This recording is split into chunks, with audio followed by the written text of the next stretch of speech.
नमस्कार,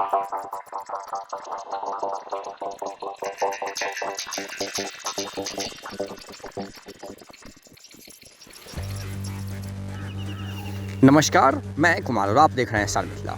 अभी मैं फॉरबिसगंज जंक्शन से ये तस्वीर आपको दिखा रहा हूँ। अगर आप हमारे चैनल पर नए हैं, चैनल को सब्सक्राइब कीजिएगा ताकि मिथिला क्षेत्र में जो भी रेल संबंधित कार्य चल रही है उसकी जानकारी आप तक ससमय पहुँच सके।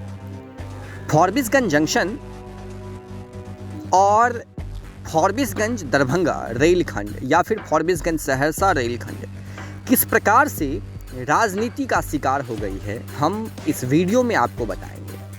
किस प्रकार से यहाँ के जो नेता हैं, जो विधायक हैं, चाहे वो पक्ष के हों या फिर विपक्ष के, किस प्रकार से एक राजनीति के तहत इस रेलखंड को आज बरसों से लटकाई हुई है, हम ये इस वीडियो में आपको बताएंगे। आज से कुछ समय पहले रेलवे केंद्र के अधीन जरूर थी, लेकिन कभी भी रेलवे में इस प्रकार की घोटालेबाजी और इस प्रकार का लेट लतीफ़ी का कार्य नहीं देखा गया जो वर्तमान में चल रही है। अभी रेलवे को रेलवे के कर्मचारी न चलाकर वहाँ के जो वर्तमान में सांसद हैं या विधायक हैं या जो राजनीति पार्टी है, वो पार्टियाँ रेलवे को चला रही हैं। वो पार्टी अगर चाहेगी तो रेलवे चलेगी और अगर नहीं चाहेगी तो नहीं चलेगी। ये साफ तौर से झलक रहा है सहरसा फॉरबिसगंज रेलखंड पर या फिर दरभंगा फॉरबिसगंज रेलखंड पर। 11 जनवरी 2023 को इस रूट का सीआरएस हो गया और सीआरएस के बाद फरवरी चली गई, मार्च चली गई, लेकिन अभी तक इस रूट पर उस निरीक्षण के बाद कब ट्रेन चालू होगा ये किसी को पता नहीं, न रेलवे को और न ही यहाँ के जो कर्मी हैं वर्तमान में उसको, या उन सभी लोगों को जो इससे जुड़े हुए हैं, किसी को पता नहीं। वर्तमान में फॉरबिसगंज जंक्शन पर प्लेटफॉर्म नंबर 1, 2, साथ ही साथ लूप लाइन 3 और प्लेटफॉर्म नंबर 4 अब पूर्ण रूप से तैयार है बनकर। सिग्नलिंग का जो वर्क था प्लेटफॉर्म नंबर 3 और 4 पर, उसे भी लगभग पूर्ण कर लिया गया है। लेकिन सबसे बड़ा संशय का विषय बना हुआ है जो आखिरकार सहरसा से फॉरबिसगंज और दरभंगा से फॉरबिसगंज के बीच ट्रेन की परिचालन कब शुरू होगी।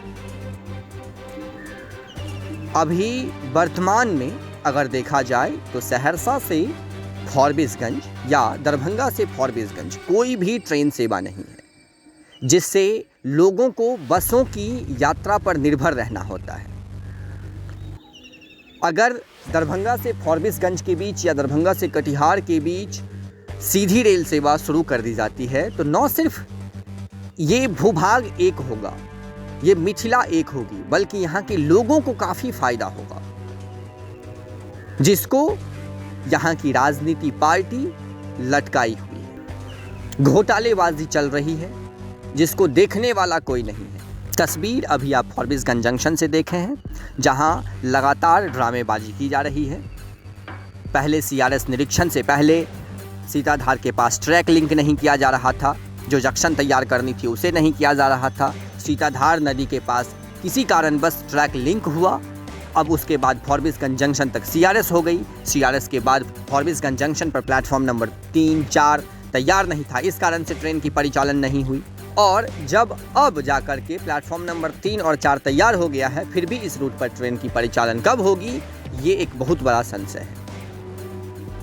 रेल इलेक्ट्रिफिकेशन का कार्य चल रहा है सहरसा फॉरबिसगंज रूट पर या फिर दरभंगा फॉरबिसगंज रूट पर। उम्मीद है जो इस वर्ष में सहरसा फॉरबिसगंज और दरभंगा फॉरबिसगंज का जो भी भूभाग है, उस भूभाग को पूर्ण रूप से इलेक्ट्रीफाइड कर दिया जाएगा।